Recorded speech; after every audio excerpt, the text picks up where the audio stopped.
วิธีเฮ็ดอ่อมนกกระทาเนาะพวกเจ้าหรือว่าพวกเจ้าจะเอาอ่อมไก่ก็ได้เนาะแบบว่าเอาไก่เอาหมูเอาเป็ดหยังก็ได้ง่ายๆเนาะพวกเจ้าเนาะอันน่ะอันนี้คือข้อยซื้อนกกระทาที่เขาคั่วแล้วเนาะอันน่ะมาตัดเป็นตอนน้อยตอนใหญ่ก็แล้วแต่ผู้ใดมักเด้อแล้วก็เอาใส่หม้อใส่ใบขี้หูดใส่ข่าแล้วก็หัวสิงไข่น่ะทุบเนาะ ตำมันหมักเพชรกระเทียมหมักเพชรนี่ใส่ตามพวกเจ้าหมักเพชรบ่เพชรเนาะตำแหลกๆแล้วก็เอาไปใส่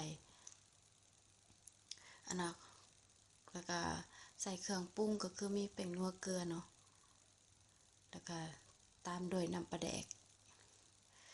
อันวิธีนี้ข้อยเฮ็ดแบบแม่ข้อยพากินเนาะก็คือเราจะใส่เครื่องก่อนแล้วก็ขั่วหอมๆแบบว่ามันจึงบ่คาวหั้นนะพวกแก้ว อันนี้คืออันแม่ก็พากินเนาะบางคนก็ต้มน้ำฝุดๆอันนั้นแล้วก็จึงใส่เครื่องลงไปเนาะแต่ขั่วก่อนนี่หอมเด้อพวกเจ้ารสชาติมันก็จะแบบว่าอันซึมเข้าไปในซีนในหยังอะนะนัวแซ่บได้แล้วก็ใส่น้ำเนาะแล้วก็ต้มปะไว้ให้มันโฟดจนเฮากลับมาเบิ่งแล้วก็แบบว่าซีนเปื่อยอันน่ะพอดีแล้วเนาะพอดีสุก แล้วก็เอาอันมะแข้งมะเขือนี่ลงไปต้มอันน่ะเฮ็ดอ่อมแบบง่ายๆพวกเจ้าบางคนบ่ฮู้ก็ว่ามันยากอะนะแต่คือเลยบ่มีหยังเลยตามที่ข้อยเฮ็ดแหละแล้วก็ต้มปะไว้ให้อันน่ะจนสุกเนาะแล้วข้อยสิไปตำข้าวเบื่อบัดนี้นะอันน่ะข้าวเบื่อนี่คือแล้วแต่ผู้ใดมักมักแข็งๆเนาะคืออ่อมก็มักแบบเหนียวๆก็ใส่ข้าวเบื่อหลายๆเนาะอันคือบางคนบ่มักข้าวเบื่อนะแบบแพ้กระเพาะก็อันนั้นใส่แป้งสิงคโปร์ก็ได้เด้อพวกเจ้าก้อยใส่น้ำเด้อตำมันมุนๆแล้วก็ใส่น้ำแล้วก็คนๆให้มันแตกแล้วก็เอามาใส่แกงของเฮาเนาะ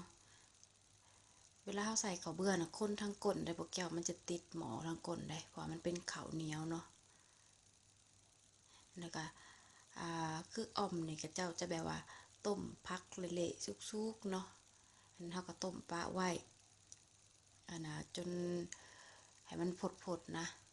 ต้มปะไว้แล้วเบิ่งอีกว่ามักถั่วมักเขือมักแข้งนี่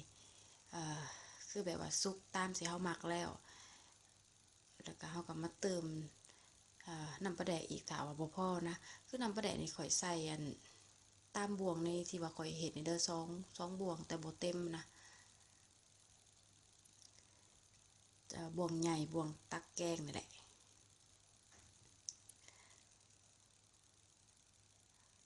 หลังจากทุกอย่างรสชาติอันมะเขือมะแข้งเฮาอันสุกแล้วเนาะอันเฮาใกล้สิปรุงเฮาก็คือเอาอันผักชีแล้วก็อันผักบัวแล้วก็เอาใส่แล้วก็ต้มไปจักหน่อยหนึ่งแบบว่าตามพวกเจ้ามักอะแหละเปื่อยๆอันหรือว่าแบบว่าบ่เปื่อยก็อ่าแล้วแต่เฮากินเนาะคนเฮากินบ่คือกันนะอันนั้นแต่ว่าคันว่าอ่อมนี่มันก็ต้องเป็นแบบว่าผักเปื่อยๆสุกๆได้พวกเจ้าก็แล้วแต่เนาะนี่คือแล้วเรียบร้อยบ่ได้มีหยังยุ่งยากเด้อันคือข่อยบอกกันแหละมักรสชาติได้ก็จัดไปเลยตามเฮากินก่อนก็จะไปซอยเลยเด้อบ๊ายบาย